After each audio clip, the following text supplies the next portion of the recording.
Good morning, everybody. I am Kim Lapacek from Persimmon Dreams. I'm going to start a little video series about different quilts that I make. I do go around to guilds and I do my talks. One of the talks is called Wildly Careening into Quilts, What I Learned by Not Knowing What I Didn't Know.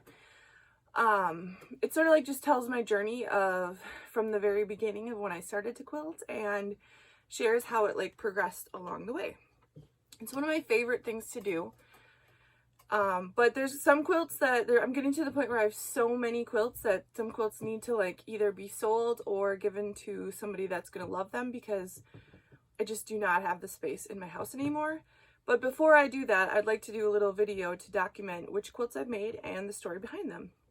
So I'll also share other quilts too, even ones I bring with me in my talks, but this one is going to be going to a new home very soon, so I want to make sure that I share it with you all.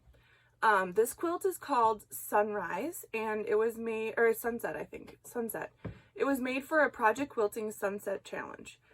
Project Quilting is a challenge that I run on my blog or my website, kimlapacek.com. I'll put the link in the bottom here. And there's like a whole long story about it and how it started and everything. But basically what happens is for about 3 months of a year, we have a season called Project Quilting. And on Sundays, we post the challenge. So the challenge goes up on my website at noon Central Time on Sundays. And then you have 1 week to start and finish the quilt challenge.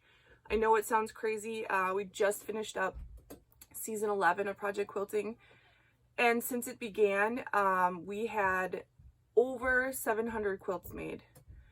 No, oh my gosh, like during the season. So the season itself, we had 784 quilts made. I'm sorry guys, my daughter's like yelling at the side there, and I'm trying to do a video, but this is how my videos are going to be. And I know I could edit this out, but I think like seeing the real me in my real life is better. Plus we're all under quarantine right now, so I have to do like what I can to stay sane. So all right, so this challenge, this particular quilt was made for a I think the challenge actually was called Sunset. I'll do a little research and I'll put the link in the bottom. I should have probably researched before I did this. But anyway, I had seen quilts similar to this I had seen them on Pinterest a lot. And so I was like, oh, I sort of want to make something like that, but obviously a lot smaller scale because I have 1 week. So what this is I actually use, this is one of my favorite books of all time. It is called Create Your Own Freeform Quilts, and it's by Raina Gilman. It's an awesome book. It takes you through the whole process of how to do freeform quilts and freeform piecing. And I use her methods that I read about in this book to make this quilt. So basically you just keep sewing like strips together and then you keep adding things in. One of the things that I really like to do with this piece, I'll try to do some like close-ups, is there's like little pieces that were like, let's see here. Up there's like a little 9 patch. So I took like a piece of teeny tiny 9 patch, I added it to the strip, and then I still kept sewing and cutting. So there's the 9 patch up there, but there's also places where I had done like a half square triangle, like here's part of it, there's the other part. So all that like intricate piecing also got mixed into the piece, and I really think that added to what this piece became. A lot of the blues and some of the oranges are all hand-dyed fabric, which also adds depth, but I wasn't afraid to add in some commercial prints in here too. Like this blue is a commercial print, this one is like a gray with this cool like seafoam green in there.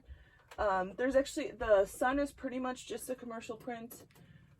Yeah, so I wasn't afraid to mix the commercial prints with the hand dyes. I faced this quilt, so the binding on here is all on the back, so you can't even see the binding. I felt like it didn't need a border or like a binding to stop this at all. It just needed to be the piece it was. And then for my quilting, I rarely see me do straight quilting. I like to do quilting that's got the slight wave to it, and it's not a steady wave throughout the whole piece, it's just a slight wave. And then that way, if I don't do something perfectly, it looks like it was meant to be that way. So that's one of my favorite things to do on this piece. So there is my piece, and I just like, I had this all like cleaned off and it was just too much whiteboard for me, or like design wall for me. So I just threw some random things I'm working on as well. So that's, you'll see different things every time I join you. But yeah, I hope you enjoyed it and that made a little sense, and I'll see what I can do about getting some sort of video put together with some close-ups and stuff of what I was talking about. I'm not really sure if I'll be able to do that, but we're quarantined, so I think I'll have some time. All right, guys, thank you so much. Be sure to follow this page if you enjoy these. I'll be doing more videos on the quilts that I've made, and I hope to see you guys again soon. So be sure to subscribe down there. Thank you so much.